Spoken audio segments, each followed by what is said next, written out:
नमस्कार। अमानत अमीन प्रशिक्षण केंद्र बैरिया गोलंबर मुजफ्फरपुर के इस नए चैनल अमीन course and all competitive exam में आपका पुनः हम क्रांतिकारी हार्दिक अभिनंदन करते हैं।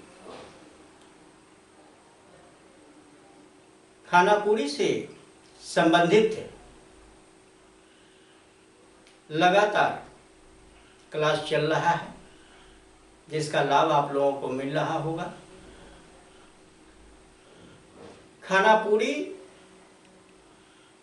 दूसरा अमानत का दूसरा सब्जेक्ट है। पहला सब्जेक्ट किश्तवाड़ और दूसरा सब्जेक्ट खानापुरी। ये तो विषय की बात हमने करी आपसे। अब अगर सोच के देखा जाए तो एक किश्तवाड़ खानापुरी एक ये सर्वे के चरण होते हैं। सर्वे का पहला चरण किश्तवाड़ होता है और सर्वे का दूसरा चरण खानापुरी होता है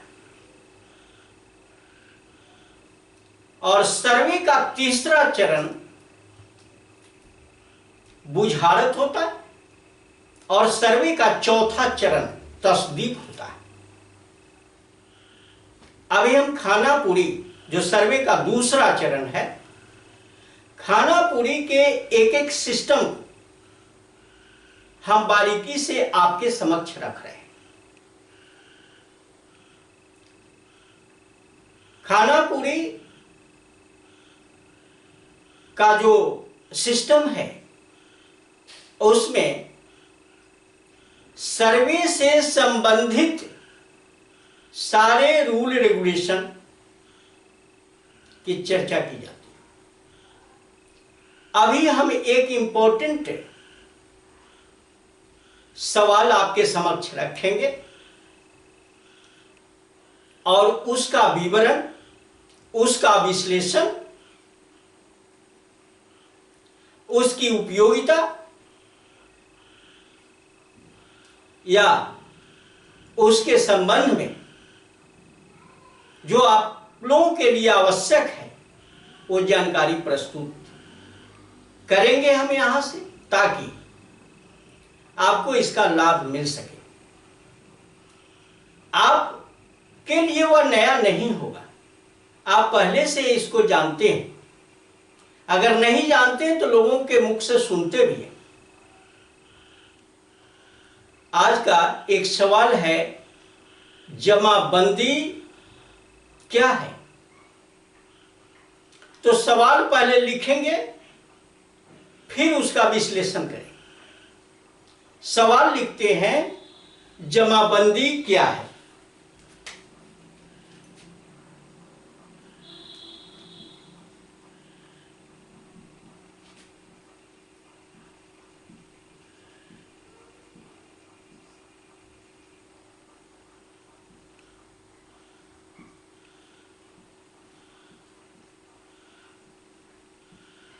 जमाबंदी क्या है?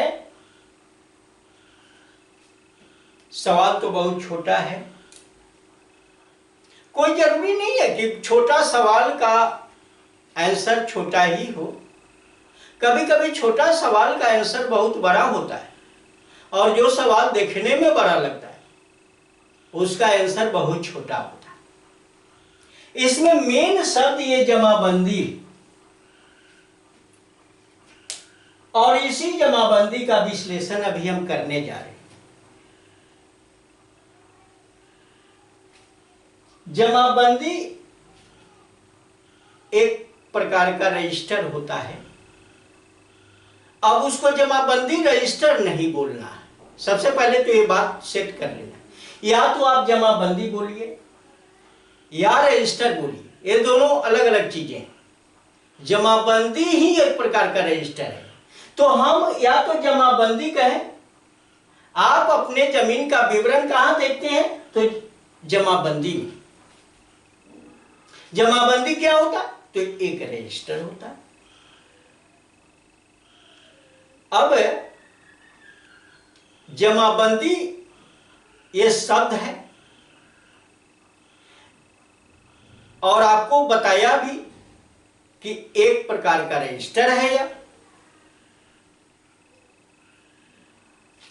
इस रजिस्टर में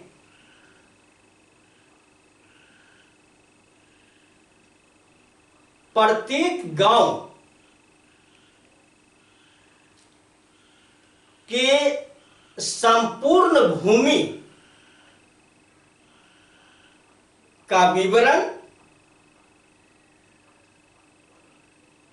किया गया होता है। फिर एक बार बारीकी से देखिए, जमाबंदी में क्या होता है। जमाबंदी एक प्रकार का रजिस्टर होता है।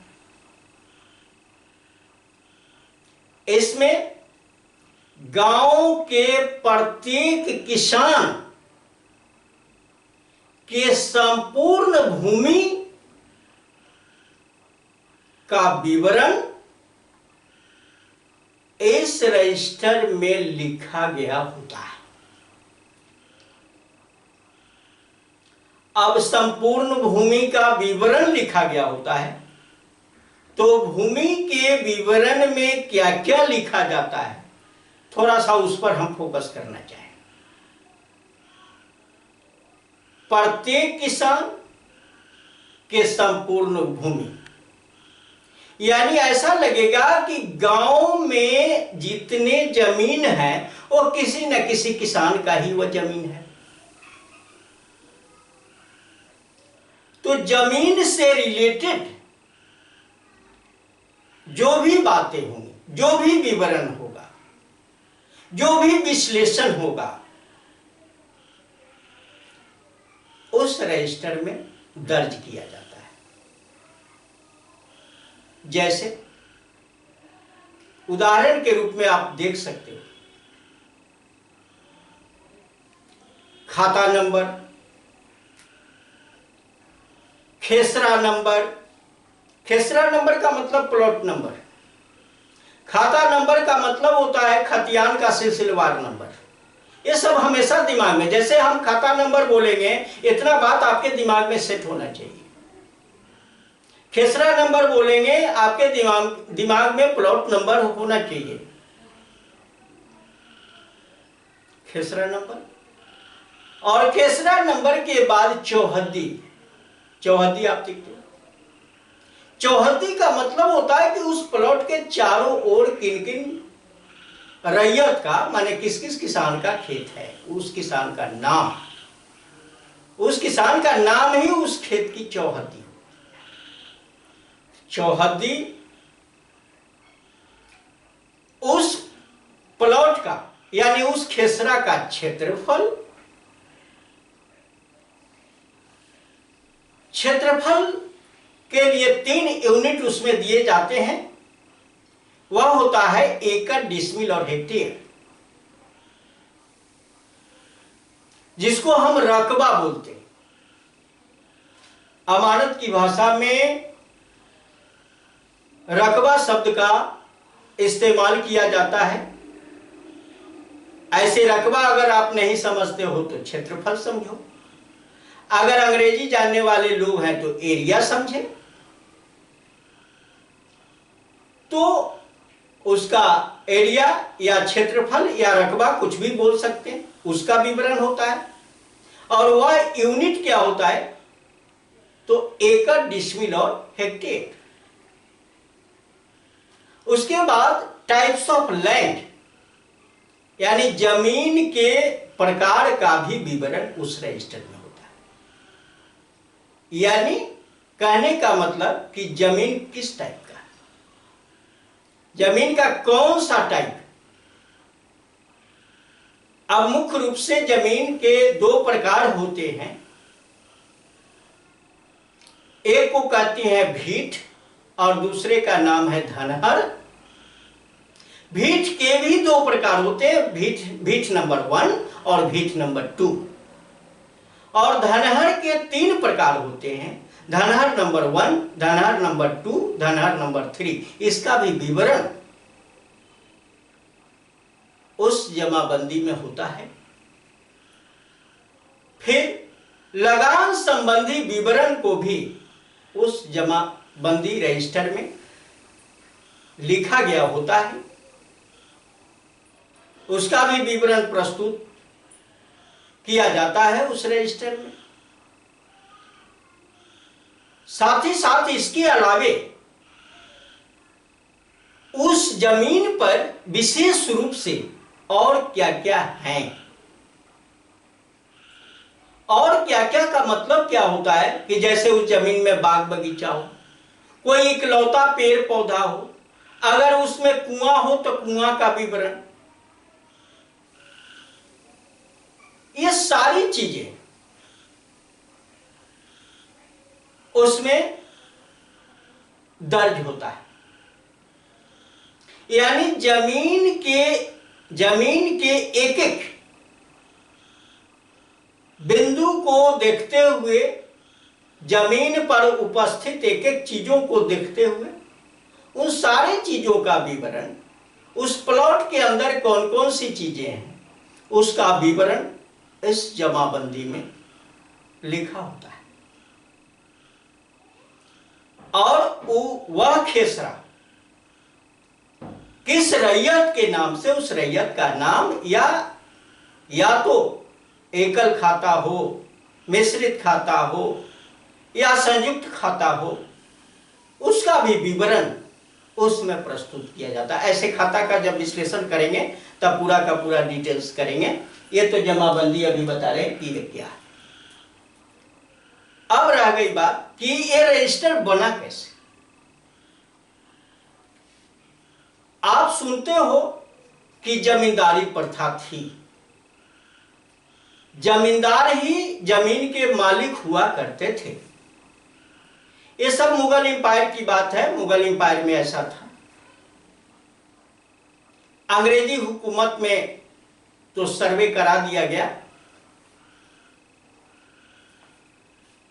मुगल एम्पायर में जमींदारी प्रथा थी, और जब जमींदारी प्रथा में क्या होता था कि जमींदार ही पूरे इंटायर जमीन का मालिक हुआ करता था। दे दिया जाता था किसान को, रैयत को सौंप देता था ये जमीन, और रजिस्टर में दर्ज कर लेता था कि फलाने किसान के नाम से है, और रजिस्टर में दर्ज किया। आज उनका है, कल उनका है, बराबर चेंज करता रहता था। ये लगान पर जो लगान समय पर प्रस्तुत किया उसका जमीन बरकरार रहा, नहीं तो जमीन इधर उधर पेंडुलम की तरह इधर उधर जमींदारी प्रथा में होने लगा। किसान को बराबर ये भय बना रहता था कि भाई ये जमीन आज मेरा है, कल रहेगा या नहीं रहेगा पता नहीं, इसलिए ईमानदारी से मेहनत भी नहीं करते थे। जब जमींदारी प्रथा समाप्त होने लगी तो जमीन के विवरण के लिए जमींदार ने जो रजिस्टर बनाया था, जिसमें जमीन का सारा ब्यौरा लिखा था, उस रजिस्टर को कलेक्टर के कार्यालय में सुपुर्द किया गया। किसके द्वारा? जमींदारों के द्वारा। कलेक्टर के कार्यालय में उस रजिस्टर को जमा किया गया, वही रजिस्टर जमाबंदी कहलाया। और आज उसी का बार बार अमेंडमेंट, बार बार चेंज करके जमाबंदी तैयार किया जाता है। और जमाबंदी बार बार क्यों तैयार किया जाता है? वो जमाबंदी कहलाया और बार बार क्यों तैयार किया जाता है? इसलिए कि ताकि जमीन के मालिक बदलते रहते हैं। आज आपके पिताजी मालिक हैं, कल आप मालिक हो, आने वाले समय में आपके पुत्र मालिक होंगे। इस तरह से रैयत का चेंजिंग होता रहता है, पीढ़ी दर पीढ़ी इस तरह से बदलता रहता है। तो जब बदलता रहता है तो इस सब में भी ट्रांसफर होता रहता है। तो जमाबंदी जो है, जमाबंदी उसी परंपरा की देन है। या तो जमाबंदी कहिए या रजिस्टर कहिए। और ये जमाबंदी जो है वह अंचल कार्यालय से अंचल कर्मचारियों को दिया जाता है। जमाबंदी कहां होता है? तो अंचल कर्मचारी को दिया जाता है या ग्राम सेवक को दिया जाता है। और प्रत्येक गांव की अलग अलग जमाबंदी होती है। हर गांव की अलग अलग जमाबंदी होगी। हो सकता है कि गांव अगर बड़ा हो तो एक जमाबंदी में अगर काम नहीं चल रहा है, मतलब एक रजिस्टर में पूरे इंटायर भूमि का विवरण अगर नहीं लिखा जा रहा है, तो 2-3 रजिस्टर भी हो सकते हैं, 2-3 जमाबंदी भी हो सकते हैं। हर गांव की जमाबंदी अलग अलग होती है, ये बात हमेशा दिमाग में रखना है। और ये जमाबंदी कहाँ रहता है? कर्मचारी के पास या पंचायत सेवक के पास। अब अपनी जमीन अगर किसी प्रकार का कोई संदेह होता है, किसी प्रकार का जमीन संबंधी दुविधा में आप अटक जाते हो, तो जमाबंदी में जांच कर लेते हो कि ये सही सलामत जमीन है या नहीं। इसकी आवश्यकता क्यों है? इसकी 2-3 मैं उपयोगिता के संबंध में कुछ बात करूं आपसे। पहले तो आपको बताया कि ये क्या होता है, जमाबंदी कहो या रजिस्टर कहो, ये दोनों अलग अलग चीजें। या तो जमाबंदी कर रहे हो तो रजिस्टर नहीं कहो, रजिस्टर कर रहे हो तो जमाबंदी नहीं कहो। पहले बोलने में शुद्धता तो होनी चाहिए। अब रह गई बात कि ये प्रक्रिया कहां से शुरू हुई, तो जमींदारी प्रथा से, इसका भी जिक्र हमने किया। इस रजिस्टर में क्या क्या लिखा रहता है उसका भी जिक्र हमने किया। ये रजिस्टर हर गांव के लिए अलग अलग होता है, ये भी बात हमने बताया। और आप जब देखते हो कोई भी जमीन जब केवाला लेते हो, कोई भी जमीन खरीदते हो, तो सबसे पहले कर्मचारी के यहाँ टैली कर लेते हो कि ये जमाबंदी किसके नाम से, और मैं जो खरीदने जा रहा हूं किससे खरीदने जा रहा हूं। बारीकी से आप टैली कर लेते हो, वहां जाकर समझ लेते हो यानी उसके अकाउंट पर ये जमीन है या नहीं है। अगर वहां मिल जाता है तो आप आराम से उसे केवाला करा लेते हो, अपने नाम से उसको दर्ज करवा लेते हो, ताकि इन फ्यूचर दाखिल खारिज करने में, दाखिल खारिज की एक सिस्टम है जिस पर मैं एक क्लास दूंगा, उसमें कोई प्रॉब्लम नहीं। ये जमाबंदी से टैली किया जाता है। तो ये जमाबंदी जो है ये किस प्रकार का है, कैसा है और इसका जन्म कैसे हुआ, ये सारी बातों का जिक्र आपके संबंध में, जमाबंदी के संबंध में हमने बताया। हमें विश्वास है कि आप इसको बारीकी से समझा भी होगा और इससे, इस वीडियो से अगर आपको कुछ लाभ मिला तो हमारे वीडियो को लाइक करें, अपने मित्रों के साथ शेयर करें और हमारे नए चैनल अमीन course and all competitive exam को सब्सक्राइब करें। बहुत बहुत धन्यवाद। जय हिंद।